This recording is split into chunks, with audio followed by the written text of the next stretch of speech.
itu punya waktu untuk melihat sebuah tampilan, perform, pertunjukan, pameran, itu sebenarnya bisa menambah wawasan, Dek.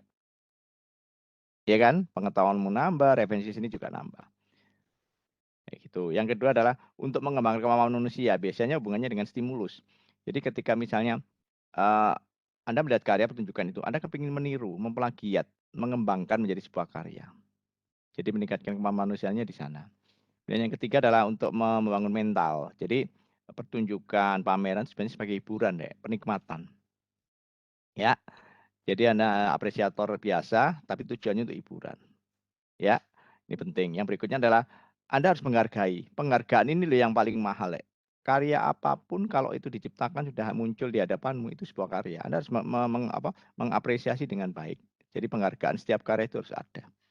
Ini penting, deh. Penting ya. Jadi 4 ini kenapa ada fungsi apresiasi itu, ini hubungannya dengan sumber daya manusia ketika kita misalnya melihat pameran, kemudian kepingin meniru, kepingin menghasilkan karya sendiri, kemudian sebagai sarana hiburan, dan yang ketiga adalah menghargai karya. Ada 4 ini. Yang mana yang Anda jawab? Dua-duanya atau empat-empatnya? Nah, oke. Oke, yang kelima sekarang, yang keempat sekarang. Ketika bicara tentang profesi di bidang seni, ada beberapa profesi yang mungkin diabaikan, Dek. Tapi sebenarnya sangat penting, sangat urgent itu.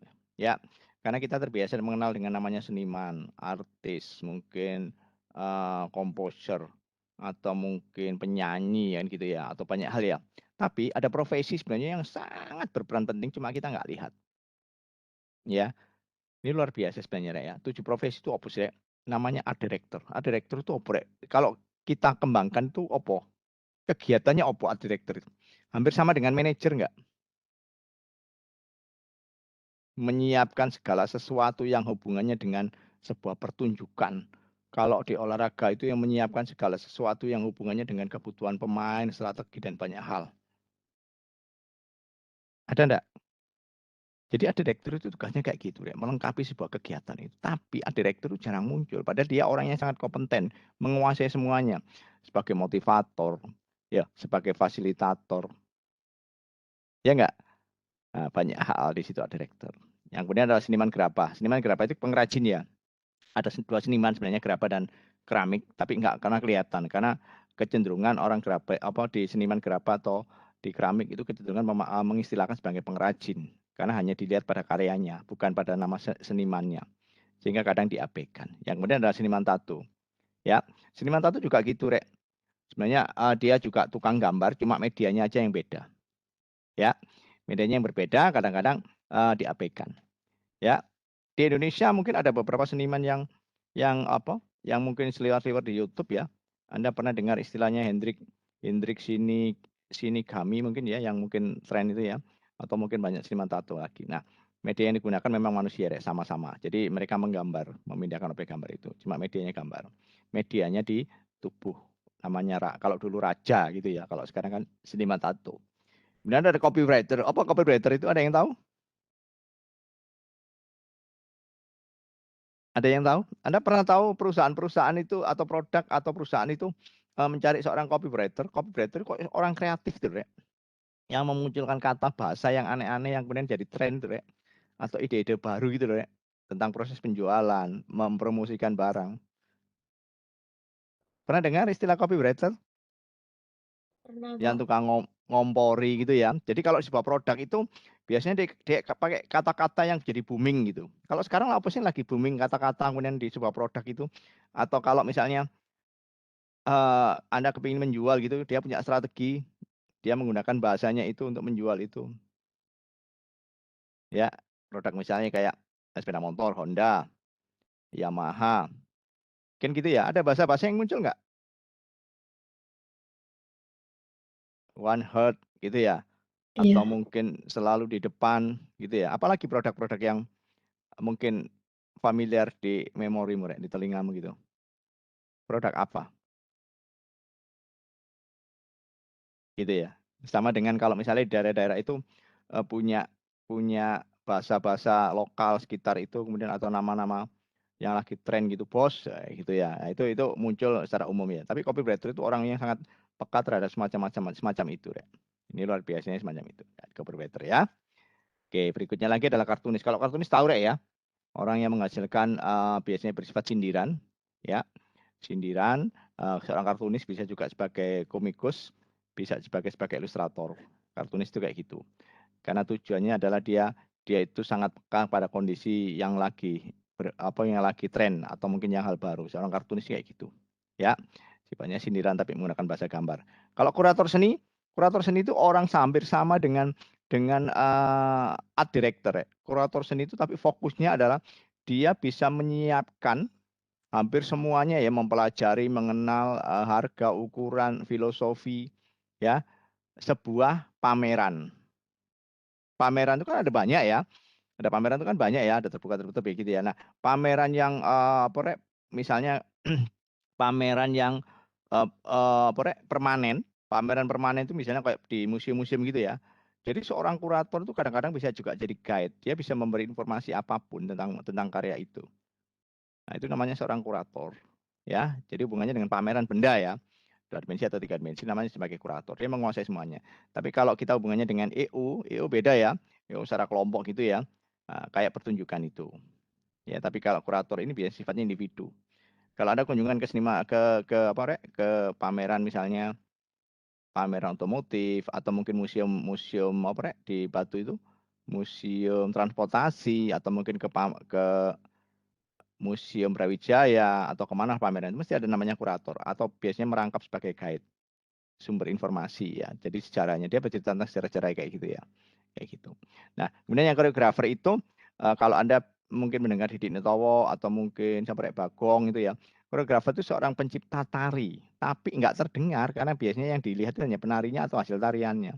Padahal berperan penting. Koreografer sekarang langka ya kalau di Indonesia ya. Nah ini ada 7 seniman kayak gitu itu. Oke, ada pertanyaan? Sampai nomor 4? Bingung? Ya, arah kon rek. Ya apa kon Kak? Jawabanmu Kak pas ya. Yang kelima, kalau ini lebih mudah ya. Saya yakin ini udah umum ya, udah familiar. Ada cabang aliran seni rumah modern. Ya, ini modern deh ya. Eh, jadi aliran itu munculnya dari ketidakpuasan satu aliran dengan yang lain. Kalau kita lihat secara seni rupa itu sebenarnya aliran itu muncul dari zaman Eropa Timur dulu, Eropa Barat itu namanya Eropa Barat ya, namanya zaman klasik, klasikisme gitu ya. Kenapa dikatakan sebagai klasik? Objek-objek zaman dahulu itu dibuat oleh seniman-seniman keraton, bangsawan kan gitu ya. Sehingga karena mereka itu tidak pernah berkomunikasi dengan banyak orang, gambarnya itu bersifat statis. Jadi nggak ada komunikasi. Kalau diapresiasi itu agak repot karena kaku gitu ya. Nah, gitu ya. Kemudian berkembang lagi jadi aliran zaman neoklasik. Neoklasik itu udah mulai ada komunikasi, Rek. Objek-objeknya udah mulai banyak sehingga ada komunikasi objek satu dengan objek lain sehingga memudahkan untuk dilihat. Tapi masih bangsawan keraton. Itu ya.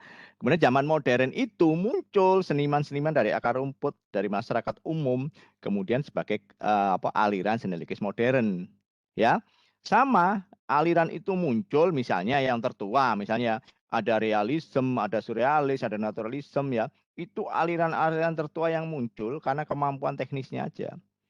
Nah, ketidakpuasan seniman-seniman itu misalnya lahir pertama realisme, ya. Realisme itu contohnya gampang, Rek. Kalau misalnya Anda dalam sebuah lukisan hanya satu objek yang fokus, ya, itu namanya realisme. Kan bisa tampilannya naturalis ya, digambar semuanya gitu. Tapi kalau objeknya misalnya dalam satu objek itu Anda pakai baju putih semua, terus ada satu yang pakai baju merah, itu bisa realisme karena fokus interestnya di satu orang itu. Ya, kalau naturalisme itu ada kecenderungan objeknya itu datar, tidak ada yang istimewa, biasa-biasa aja. Ya gitu ya. Nah, gitu. Kemudian ada surrealis, kubisme, point. Jadi Anda bisa lihat di sini ya, kalau kepingin deskripsinya lengkap ya. Buka ini, ada naturalisme, surrealisme, kubisme, point, romantisme, ekspresi, impresi, paus, gotik, dan banyak hal semakin banyak ini. Sampai terakhir Renaissance. Ini banyak ya, aliran itu. Udah, benar? Kalau yang nomor 5 disebutkan 8, ada yang aliran koplo nggak ada kan? Aliran Ya, koplo, aliran apa lagi tren dek? Aman? Yang nomor 5? Oke, bro. Ada oh, pertanyaan? enggak. Ya, ini ya. Jadi semacam itu Rek yang kita bahas semacam itu. Ah, iki bingung kabeh iki. Waduh, jawabanku kok nglambyar ngene Rek. Iya Rek, keluar dari materi. Ada yang keluar dari materi? Ada, Pak. Ada ya. Nah, itu jadi ukuran ya. Jadi di situ nanti akan kelihatan ukuran-ukuran itu hmm, sebuah pertanyaan dan jawaban. Kadang-kadang kan gini Rek, Pak I latihan soal gitu ya. Kemudian ketika diujikan kan materinya hampir sama ya, materinya sama ya. Tapi bahasanya dibuat berbeda atau mungkin optionnya dibuat berbeda. Jadi jangan dibuat hafalan tapi memang mengerti. Jadi kalau ada pertanyaan Dwi Matre jawabannya apa gitu ya. Misalnya jawabannya A, aku ngapalno, ternyata Pak Y ubah di D. Atau bahasa di atasnya apa 2 dimensi menjadi 3 dimensi gitu ya. Jadi dibahas dengan benar. Jadi bahasanya mungkin kata-katanya sama, cuma 2 dimensi dan 3 dimensi, tapi jawaban tetap 2 dimensi. Nah itu yang jadi masalah ya. Jadi ketelitian membaca soal itu akan memengaruhi di jawaban, ya kan? Karena biasanya soal hot itu biasanya bercerita kok deskripsi gitu, baru pertanyaan utamanya, semacam itu. Oke, ada pertanyaan? Loh, kok on kamera di off dulu Rek. Apa kok off kamera? Saya on dulu Rek. Tak screenshot Rek. Ya. Nanti ketua kelas yang biasanya yang sering host atau mungkin ya yang sering kirim screenshot ke grup ya. Sunda ya. Kalau Pak I males Rek. Saya sering dibantu teman tuh seni budaya kelas ini alhamdulillah Rek. Kalau saya males Rek apa kirim-kirim di Halo, yang lainnya saya screenshot dulu di on sebentar ya. Habis itu silakan nanti off kaki. Oke. Oh, Santi masalah ini Santi ini. Anissa, oke. Baik, jaringan ini kok ya. Oke, yang halaman 2 Rek. Bentar.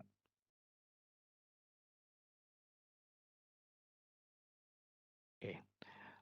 Itu yang disampaikan Pak Ye. Kita belum masuk materi sama Rek. Bosen juga Rek ini materinya Rek ya. Teori. Wih, sopo ini Satrio, backgroundmu kok medeni ngono Satrio? Gantiin Satrio. Apa Rek? Tanda bintang kayak gitu tanda apa Rek? Sensi nggak? Satrio, ayo diganti. Kalau di sosmed medeni Satrio. Ayo backgroundnya Rek yang normal. Lah apa itu? Background apa itu? Klub ya. Klub ini. Satrio. Klub bola. Wah, arek kok backgroundnya kan sing PSG ini Rek. Barca wis nggak pernah masuk TV sekarang Rek. Masuk ke PSG sekarang.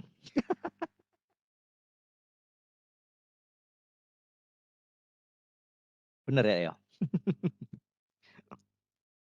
Oke, ada pertanyaan? Kalau nggak ada, Pak E masuk di materi yang kedua. Nah, thank you Satrio ya. Sensi Rek. Hati-hati. Beberapa 2 minggu kemarin ada Rek yang mengarah ke arah sensi Rek, aliran yang mungkin dilarang di Indonesia ya. Lulu, kaget aku. Backgroundnya kan kelihatan sekilas itu. Ayo ganti. Wah, si medeni sama kena barang ya. Oke, materi berikut. Kita cek Rek. Ada nggak? Oke. Kita bicara tentang kebudayaan. Wah, ini Rek, sebelum masuk ke materi ya, masuk ke 3.1 ya. Nah, ini. Ini Rek. Nah, pernah dengar istilah kebudayaan? Pernah nggak? Pernah, Pak.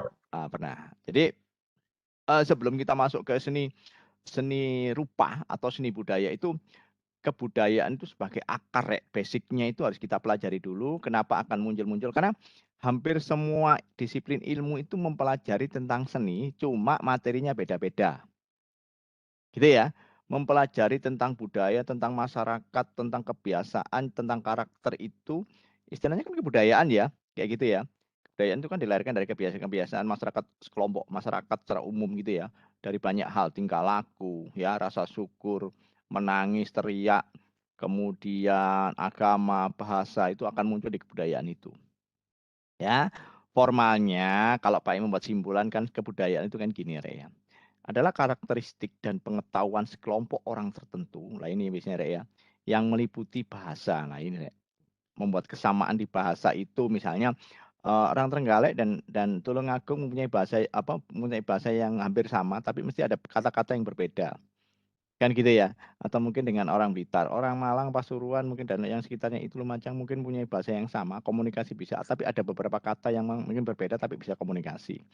Agama, masakan, kebiasaan sosial. Nah, ini yang muncul di budaya itu yang dikembangkan manusia ya. Mulai zaman Nabi Adam ya. Zaman batu muda, neoklasik, paleontitikum dan banyak hal ya. Sampai sekarang itu kayak gini nih. Nah, budaya adalah pola bersama. Pola bersama yang dibangun bersama ya.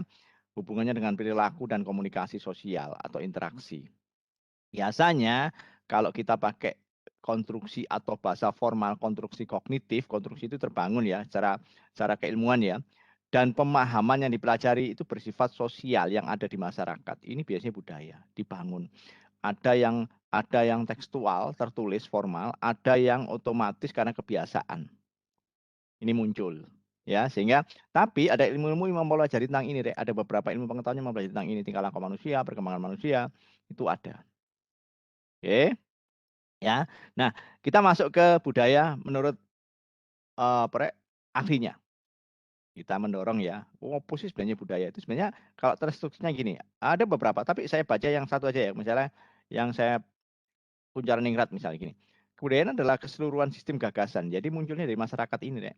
Ya, idenya itu muncul kayak gitu dan tindakan hasil karya manusia dalam rangka kehidupan masyarakat yang dimiliki manusia dan dengan belajar. Ini yang terjadi yang dari masyarakat itu kayak gitu, Rek. Hampir setiap generasi. Kalau Anda generasi Z ya, generasi Y ya, Y ya. Generasi Y ya mungkin ya. Itu udah berbeda lagi dengan generasi mungkin zamannya Pak Y udah beda lagi. Jadi nggak bisa disamakan. Karakter generasi Z itu selalu berkutat dengan IT. Ya, muncul ide-ide baru. Kan gitu ya. Nah, kayak gitu beda lagi udah dengan generasi Pak Y yang mungkin masih bermain dengan tradisional, belum mengenal IT dengan baik. Ya, generasi itu ya masih bersifat klasikal atau orang mengatakan sebagai all man kan gitu ya, udah beda. Jadi ketika misalnya saya belajar ke generasi Y gitu ya, generasi Y tentang hubungannya dengan IT, saya pikir lumrah. Kayak gitu. Ini ya. Jadi semacam ini pengertiannya. Nah, disiplin ilmu yang mempelajari tentang kebudayaan ini banyak ternyata. Kalau mungkin Anda mendengar istilah antropologi, jadi antropologi itu biasanya diajari di setingkat SMA ya. Kalau di SMK ada nggak antropologi sama sosiologi? Biasanya yang belajarin anak IPS biasanya. Kalau di SMK mungkin sejarah aja ya. Kalau arkeologi mungkin secara umum ada disiplin ilmu di kuliahan ya sama ilmu budaya ini. Antropologi dengar ya? Pernah dengar ya istilahnya ini ya? Atau sosiologi pernah dengar? Jadi Pak. antropologi itu biasanya ilmu tentang manusia, Rek. Jadi mempelajari karakter manusia, kebiasaan dan lain-lain itu antropologi. Ada perubahan ya. Kenapa kok keras? Setiap daerah itu mempunyai karakter yang mungkin logatnya kaku, kasar, halus dan lain-lain ya. Itu biasanya antropologi. Itu dia akan bisa membaca kebiasaan tiap daerah berdasarkan misalnya daerah pantai berarti keras, omongannya terbuka kayak gitu ya. Mungkin daerah dingin kayak gini. Mungkin daerah itu yang dekat keraton atau mungkin itu berbeda, Rek. Antropologi itu biasanya ilmu tentang manusianya kayak gitu. Kemudian sosiologi, jadi ilmu yang membahas tentang berbagai masyarakat, perkembangan, Dek. Ya. Jadi kalau Anda membuat sesuatu yang baru, di masyarakat itu akan muncul. Misalnya Anda masuk dunia mana gitu ya, itu akan berkembang. Misalnya Anda pada kelompok lingkungan di lingkungan IT gitu ya, Anda akan memunculkan berbagai aspek dan kebudayaan baru biasanya, Rek, ya. Atau gaya-gaya baru atau karakter baru. Ya, itu biasanya mempengaruhi kehidupan manusia karena dibuat terus-menerus, jadi terbiasa. Kalau sejarah, mungkin yang dipelajari di SMK ya, mungkin ada sejarah itu biasanya bercerita tentang kejadian-kejadian, Dek. Jadi setiap tahun, setiap pekan, setiap hari, setiap menit itu bergerak. Ada muncul catatan sejarah. Ya, kalau mungkin di TV atau mungkin presiden udah meninggal atau mungkin presiden 5 tahun sekali itu kan mesti ada kejadian-kejadian ini ya. Selama itu akan terekam. Karena biasanya di sejarah itu selalu saving atau merekam, merekorder peristiwa-peristiwa yang berhubungan dengan manusia, yaitu menyangkut perubahan yang nyata dalam kehidupan manusia. Nah, itu biasanya sejarah. Ya, gitu. Kalau arkeologi itu berhubungan dengan mempelajari kebudayaan, ya, kebudayaan, tapi zaman dahulu biasanya. Misalnya hubungannya dengan manusia, perkembangan manusia, atau sistem bangunan, ya. Biasanya masa lalu itu melalui kajian sistematis, karena mereka punya latar belakang untuk bercerita. pada zaman ini, akan ditemukan tulang ini, akan ditemukan bangunan ini, akan muncul di sini, dan atas data bendawi yang ditinggalkan. Ini biasanya seorang arkeolog. Ya, kalau ilmu budaya ini agak dalam, Rek, karena ilmu budaya itu hubungannya dengan kemampuan menghargai makhluk hidup, terutama di manusianya. Jadi kalau SDM-nya bagus, ilmu budaya itu biasanya tentang cara membuat atau mengangkat manusia, budayanya, tata bahasanya, tata krama, di ilmu budaya. Ya, dibuat lebih manusiawi dan berbudaya. Makanya ada istilah-istilah ramah anak, ya, tidak boleh membuli, ya, menghargai karya, ya. Pada tingkatan pola pikir itu ilmu budaya itu sangat berpengaruh karena hubungannya dengan harkat martabat manusia. Ya, persamaan gender itu kan gender ya. Gender, persamaan gender itu kan mempengaruhi ya di ilmu budaya ini. Oke, itu ya. Jadi ada 5 ini yang selalu berbicara tentang budaya sehingga peristiwa-peristiwa misalnya tentang kegiatan-kegiatan itu akan terekam dengan ilmu budaya yang dipahami ini. Saya ambil contoh, kalau misalnya di antropologi, ya ini yang mempelajari tentang kenapa sih muncul tarian-tarian itu? Oh, sebagai rasa syukur, ya, sebagai pesta karena hari ini panen kita sukses, kayak gitu, Rek. Antropologi itu mesti belajar manusia ternyata punya rasa syukur juga, ya. Kemudian yang kedua, di sosiologi, di masyarakat misalnya kita di lingkungan pasar, akan muncul nggak hal-hal baru atau perkembangan baru tentang pasar ini? Ya, kalau di semakin masyarakat banyak, kita akan muncul hal-hal baru, Rek, di sosiologi itu, Rek. Pola pola penjualan. Kalau dulu kan barter gitu ya, antara barang dengan barang. Kalau sekarang kan uang dengan barang, itu akan muncul hal baru, Rek. Gitu ya. Panen gagal, harga ini, dan itu akan masuk sosiologi di masyarakat. Tidak hanya di lingkungan pasar ya, di lingkungan sekolah juga masuk sosiologi juga ya. Pokoknya masyarakat luas. Berikutnya lagi itu sejarah. Kalau sejarah ini selalu berhubungan gitu ya, karena kalau kita belajar sejarah itu mesti belajar tentang Eropa Timur, Eropa Barat, termasuk sejarah Indonesia. Nah, di situ akan muncul apa peristiwa-peristiwa atau kejadian-kejadian yang mungkin akan terekam dengan baik kalau di sejarah itu akan bercerita runtut, ya, mulai zaman prasejarah, zaman apa ya, 45 dan lain sampai zaman sekarang mungkin akan terekam dengan baik, ya. Kemudian arkeologi. Nah, ini arkeologi ini biasanya orang-orang yang memang bergerak di bidang ini, Rek. Kalau dia menemukan sesuatu gitu, ya, sifatnya yang zaman-zaman dahulu itu dia akan bekerja dengan baik. Karena dia nanti akan bisa bercerita hampir sama dengan hampir sama dengan antropologi. Kadang orang-orang di arkeologi itu juga punya kemampuan untuk bercerita tentang manusia, perkembangan manusia kayak gitu ya. Tapi ada kecenderungan deh mesti model kayak gini nih, merawat, menemukan kayak gitu akan mengubah bentuk-bentuk gitu. Namanya biasanya orang arkeologi. Nah ini, kemudian yang berikutnya lagi ada ilmu budaya. Ilmu budaya itu banyak sekarang ya, kalau ilmu budaya itu ya. Nah, semacam ini deh. Jadi masyarakat sekarang kalau kita belajar ilmu budaya itu sebenarnya menghargai budaya, ya, sama budaya sehingga sebagai rasa syukur. Kalau dulu mungkin apa, Rek, dianggap halal mistis ya. Kalau sekarang udah pada tingkatan apa derajat manusia sehingga kebudayaan-kebudayaan itu diangkat sebagai hasil kegiatan manusia.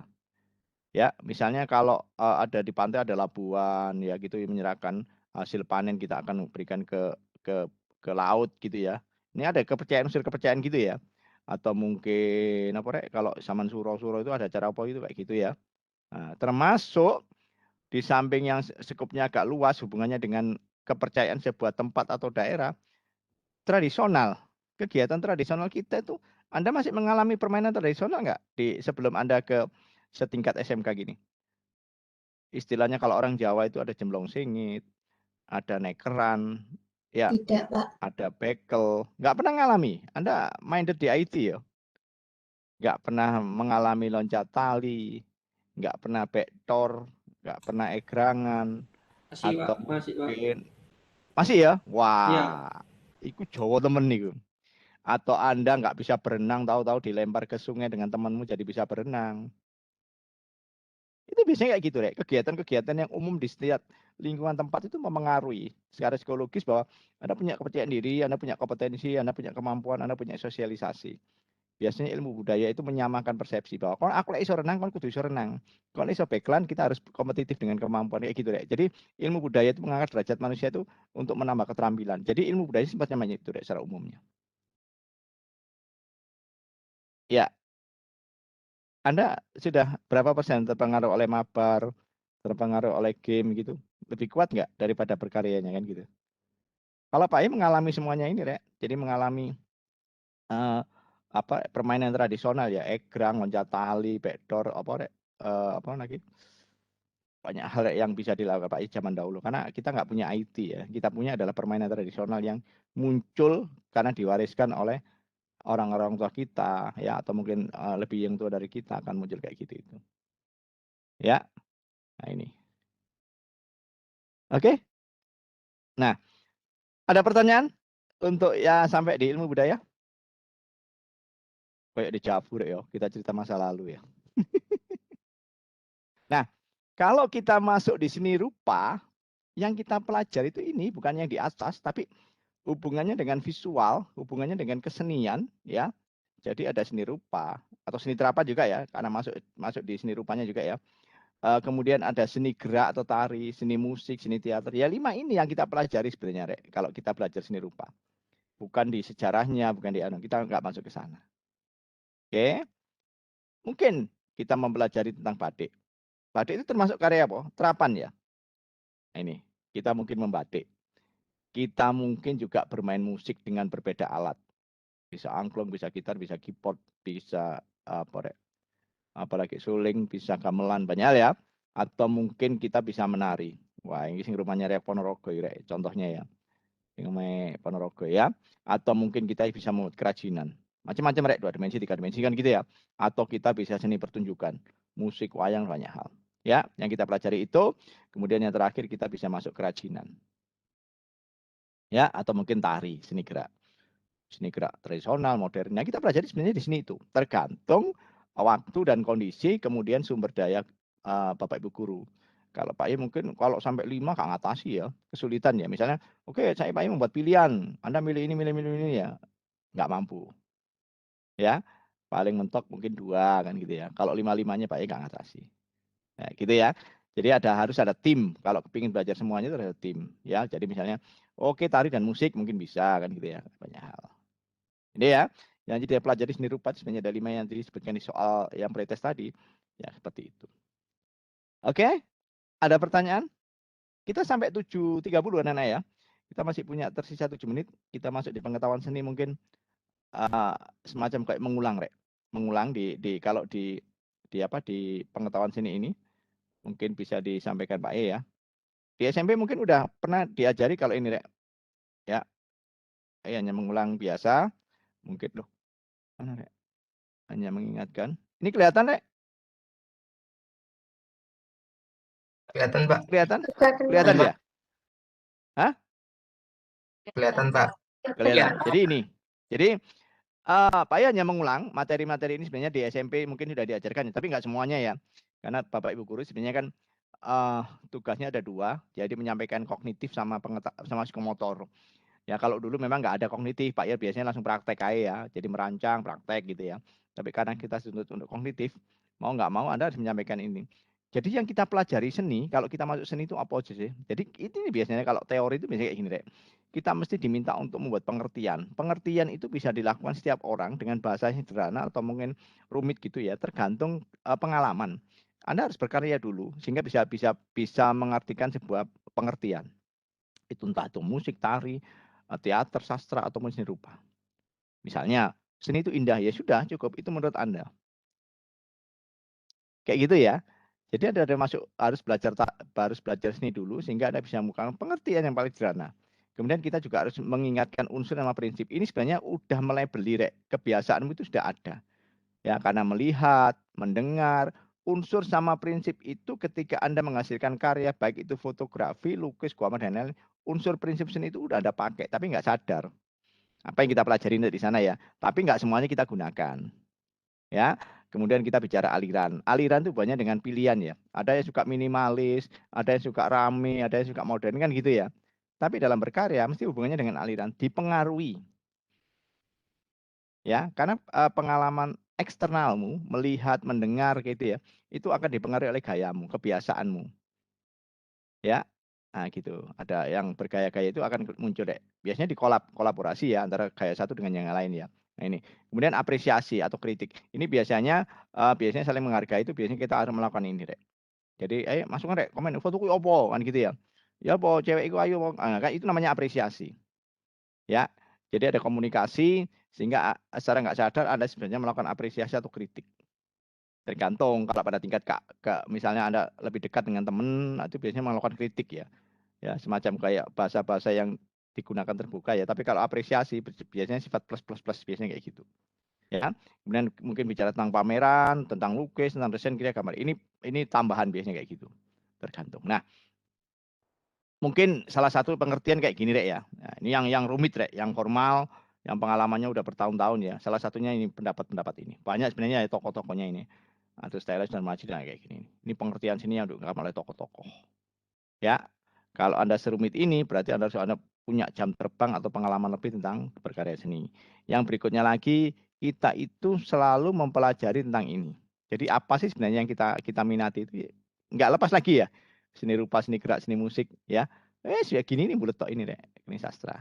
Oke, yang berikutnya Anda itu kalau Anda berkarya manual ini nggak bisa hilang. Anda harus punya pemahaman ini. Cat minyak itu alat ini menggunakan cat minyak, alat ini menggunakan minyak, semacam kayak gitu medianya ya. Nah ini media kering itu harus tidak menggunakan kuas tapi menggunakan langsung media kayak gitu pengalaman ini. Oke. Kemudian lagi bahwa karya yang dihasilkan itu harus ada karya 2 dimensi dan 3 dimensi. Yang kita rencanakan ini ya, minggu-minggu depan lagi ya. Kemudian, nah ini unsur-unsur ini sebenarnya Anda sudah melakukan titik, Anda sudah melakukan garis, Anda bidang. Ini sudah Anda lakukan sebenarnya. Ya. Nah, gabungan-gabungan ini kemudian kan dikomposisi kayak gitu ya. Nah, ini warna, Anda sudah melakukan warna, tekanan, tekstur. Oh, saya menghasilkan karya dimensi kita 3 dimensi. Oh, berarti Anda harus menghasilkan warna, pada tekanan, pada tekstur, ada keruangan, irama akan muncul kayak gini nih. Ya. Kemudian prinsip yang tidak dipahami muncul tidak tampak tapi sebenarnya ada. Ya, semacam ini, Rek. Nah, ini teorinya formalnya kayak gini. Jadi pengetahuan ini. Saya pikir ini udah dipelajari ya mungkin di SMP ya, anak ya. Unsur sama prinsip itu ya. Kalau media-media alat saya yakin udah paham ini. Oke, ada pertanyaan tentang pengetahuan seni yang mungkin Pak Ian ya semacam mengingatkan gitu, saya yakin di SMP udah ada. Oke, ada pertanyaan? Saya stop sharing dulu. Oke. Tidak, Pak. Ada pertanyaan? Cukup jelas ya? Cukup jelas ya? Jelas, Pak. Kalau PPT memang diperlukan, Rek, saya posting di grup mungkin ya. Kalau diperlukan ya. Jadi untuk menambah materi atau mungkin Anda nggak usah, bisa untuk materi bisa mungkin di internet juga banyak mungkin nanti itu. Oke, ada pertanyaan? Kita punya waktu 1 menit lagi, Rek. Habis ya. Apa ini? Terlalu OP, Pak. Apa ini PSG? Alivio gak terima, Rek. Apa Barkanya disentuh terlalu OP Pak PSG-nya. Ya privasi itu. Pak nggak mengenal PSG Rek, nggak mengenal banyak Rek. Tapi kayak bintang-bintangnya lari ke sana jadi mungkin PSG lebih menarik ya. Selama ini kan jarang diekspos ya. Oke. Alivio. Oke, kalau nggak ada pertanyaan kita udah masuk di 7.30. Saya closing dulu deh ya. Terima kasih untuk pagi ini. Kita ketemu minggu depan dengan materi 2 dan 3 dimensi ya. Supaya nanti mantep kognitifnya baru praktek. Kalau udah praktek kita jarang komunikasi deh ya. Terima kasih untuk pagi ini. Kalau nggak ada pertanyaan, sehat selalu. Semoga kita ketemu minggu depan. Nggak ada kegiatan kan? Kegiatan lomba-lomba dimulai tanggal 16 atau 17? Atau kita masih aktif KBM? Kurang tahu, Pak. Mungkin masih belum ada informasi sama sekali ya. Oke. Karena Pak I membuat jurnal itu yang kemarin agak repot itu di hari Rabu, Pak I harus ngerangkep materi itu ya. Karena Rabu itu ada 4 kelas mungkin yang harus dirangkep materinya karena libur. Termasuk tanggal 17 nanti ya. Oke. Terima kasih anak-anak ya. Sehat selalu. Semoga materi yang disampaikan Pak I itu bermanfaat. Saya closing dulu. Assalamualaikum warahmatullahi wabarakatuh. Selamat pagi. Waalaikumsalam warahmatullahi wabarakatuh. Terima kasih, Pak. Oke, izin mute sama stop video. Ya, Pak.